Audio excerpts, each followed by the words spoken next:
morning. So welcome back to Java with Joyce. And this morning I have with me Dean Russell with Ross Mortgage. And we're just going to talk about the home buying process for first-time home buyers. So Dean, introduce yourself to the folks. My name is Dean Russell. I work for Ross Mortgage. We're a legacy lender, so we've been in business 75 years this year. Um, we got offices in Culpeper, we got offices in Charlottesville, and like we're in and out of Richmond. So if you're in any of those areas, like we'd love to help you. Great, great. All right, so I thought I would ask Dean a couple questions in regards to first-time home buyers. So, Dean, what type of mortgage options do you all provide for first-time home buyers? So I think for first-time home buyers, it's like there's a couple routes home buyers could go. Off the bat, we typically usually suggest that they have like a conventional loan because obviously there's a little bit more flexibility with regards to like private mortgage insurance, particularly if they don't have like a massive down payment to get into a home. But we also offer like sort of first-time home buyer grants and different money that like government programs have put together to help people get into homes. So either paying their closing costs or helping them with down payment assistance. And a lot of those options are through both conventional and FHA.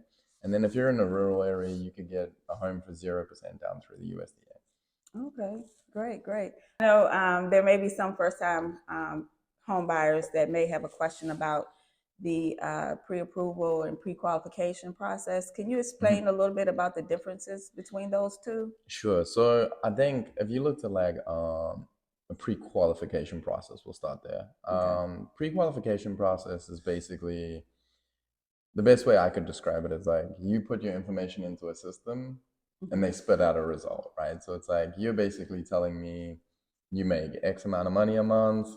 This is my identity. This is who I am. Whereas a pre-approval process is we verify that. So a good example Gotcha. is like, from my standpoint, sort of standard operating procedures are like pre-underwriting loans. So essentially, Hmm. if you came to me with all your information and you had your bank statements and your W-2s and all your like sort of ID and everything like that, we would pre-underwrite that loan. So it's like it basically smoothens out your process. You know upfront from me that your loan's pre-underwritten, right? So essentially, Hmm. it's like we have it, all of our ducks in a row. Right. You have I'm basically everything. putting you in a cash position, right? So Gotcha. essentially, it's like we've done all the work up front, and Hmm. that's usually how I like to run like my pre-approvals, right? Is like pre-underwritten, but essentially, a Nice. pre-approval is like it's once all your like documentation has been verified. Whereas a pre-qualification, they have the information, but they haven't verified it yet. So you're Gotcha. qualified, but it's not set in stone and not underwritten Right, yet. right. Now, do you want to touch on maybe some of the documents that are needed for the pre-approval process? Can Yeah, you give us a little absolutely. rundown on that? Yeah, so when you're shopping for a loan, there's four avenues, right? Credit being one of them. So obviously we're gonna like review your credit. So Hmm. essentially the higher your credit score, the more favorable your loan terms are gonna be, Right, right? right. And the next bit's gonna be capital, right? Like, do you have money for a down payment? Do you have money to cover closing costs? Some loan programs you need a couple reserves, you know what I mean? So capital, right? So Right. where's the money? And then essentially it's like they're going to go capacity, right? So like I always think of it in C's, right? Capacity is always like your ability to repay the loan. So we're going to look at your income theoretically. So it's like I think people get bogged down in like, oh well, I have X job or this. It's can I qualify for this? Can I qualify for that? So it's like we'll look at all your income. So the best way to think about it is like as long as you have a 2-year history, Hmm. right? Regardless of what it is. So say for instance, like you work a job and you got a side hustle and both of them have been going on for 5 years, we can use all of that income to qualify you for a mortgage. Okay. But as long as it's been 2 years. So it's like if you started your side hustle yesterday, we probably can't use Right. that income even if you're making $1 million a day, right? The best way, I think the simplest way is if you're W-2 income, typically lenders will take a 2-year average of your income. Hmm.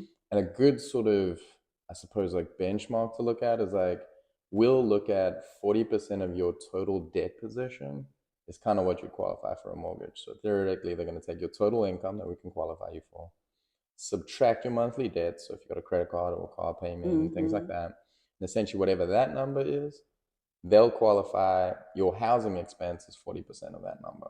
and it's your sort of net, like your gross income, not your net income. So they'll look at your total income Right. pre-taxes.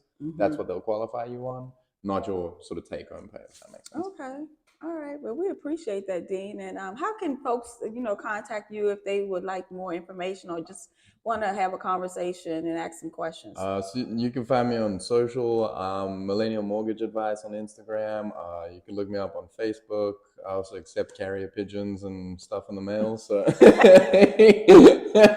however you want to get in touch. Also, my phone number is 267-625-7898. You could just call me.